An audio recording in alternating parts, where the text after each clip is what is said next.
Pagkatapos nga sa Global Village, dito nga kami dumiretso sa Kite Beach, Dubai. At dito nga lang din namin nalaman nung sinabihan kami ng guard na hanggang 6 o'clock ng umaga lang pala pwede mag-tent. Ay, bitin tuloy ang camping. Pinapalayas na po kami dito sa tent dahil hindi kami nakakabayad ng rent. Pinatikim lang. Pinatikim lang. Kasi naman late na tayo nag-tent. Dito. Walang naman to. Nandito kami sa Kite Beach sa Dubai. Bawal mag-tent after 6 o'clock ng umaga. Kaya eto, titiklop na namin ang tent namin.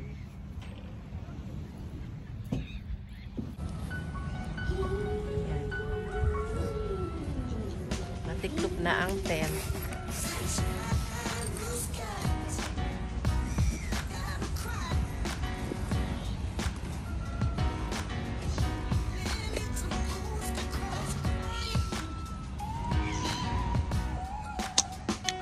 Nasa ganitong lugar ka nga, hindi maiiwasan ang hindi magmuni-muni, lalo na't bagong taon.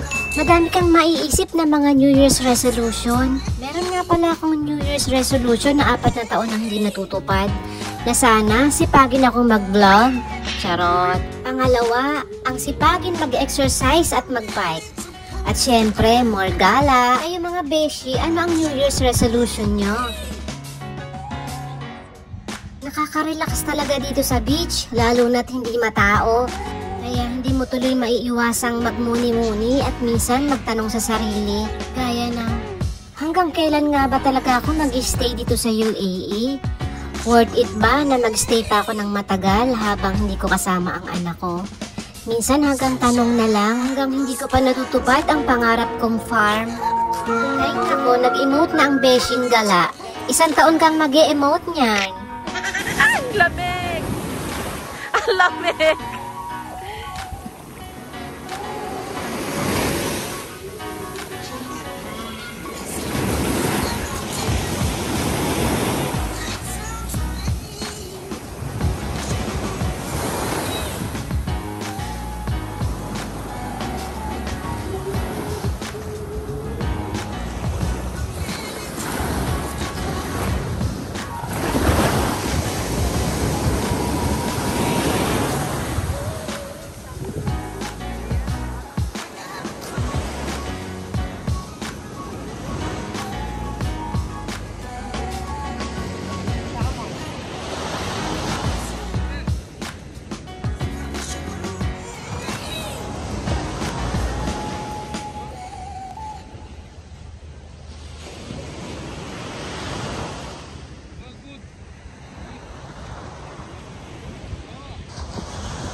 All I'm saying.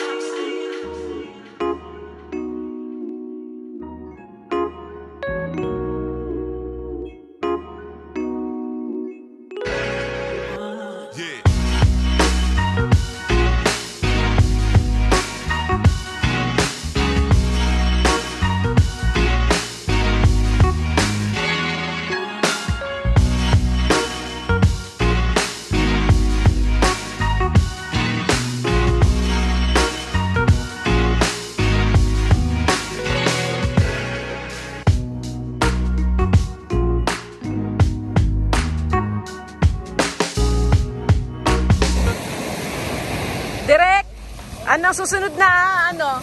Natapos ko na tong kuhanan. Babad na sa tubig yan. Direct talaga siya. Babad na sa tubig. Natapos ko na siyang mag-photoshoot.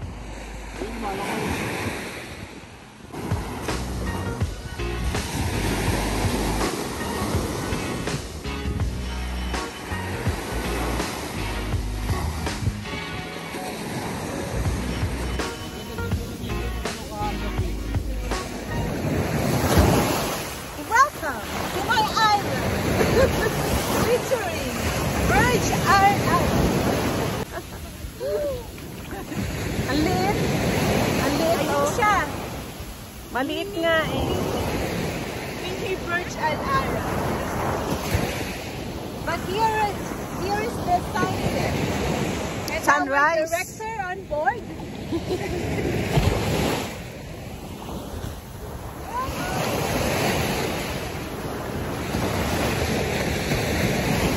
kasalukuyan kami nagtatampisaw sa dagat. Ang lamig ng tubig. Malamig ang tubig. May nagsuswimming na.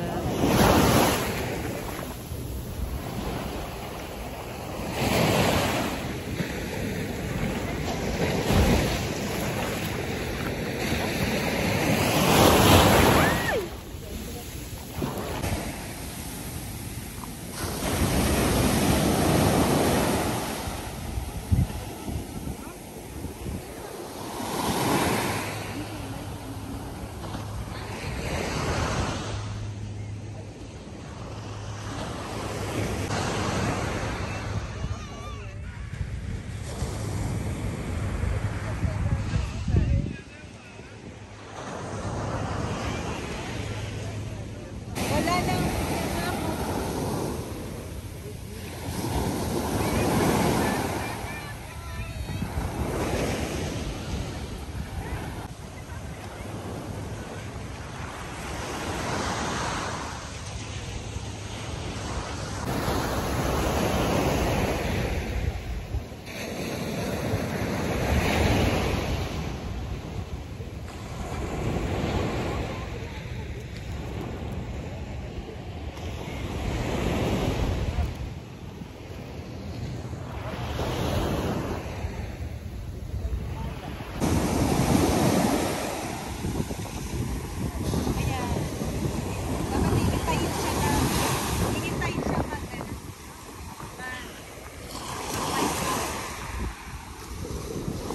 Masyadong mataas yung ano mo eh.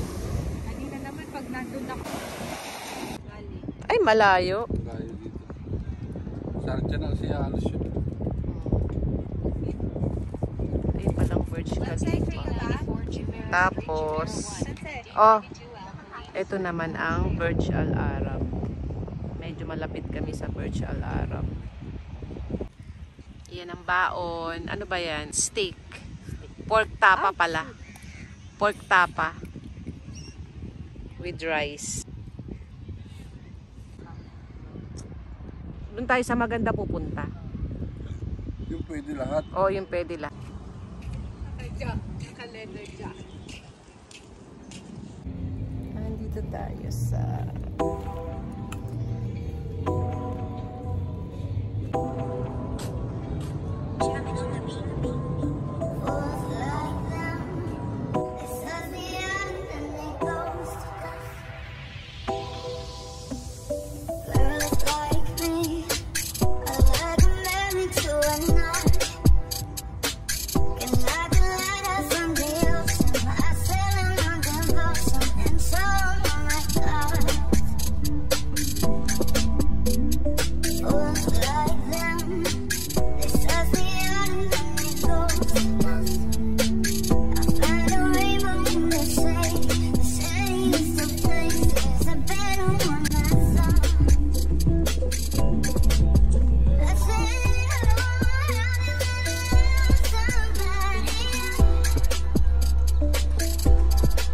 Umalis na nga kami ng Kite Beach bago pa tumaas ang araw.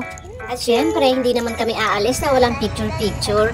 At ito talagang kapatid ko, pinag-aura ako ng todo. Tinuruan niya ako mag-post ng bongga. Napilitan nga lang ako dyan, napadami tuloy ng kuha. Sabi ko nga, tama na, pero sagot niya, sige lang, kunyari ka pa. Kaya ayan, napilitan tuloy akong umaura. Ayan no, pak, ganun. Nakakapagod kayang mag-post, kaya nga ba ayaw akong mag-model eh.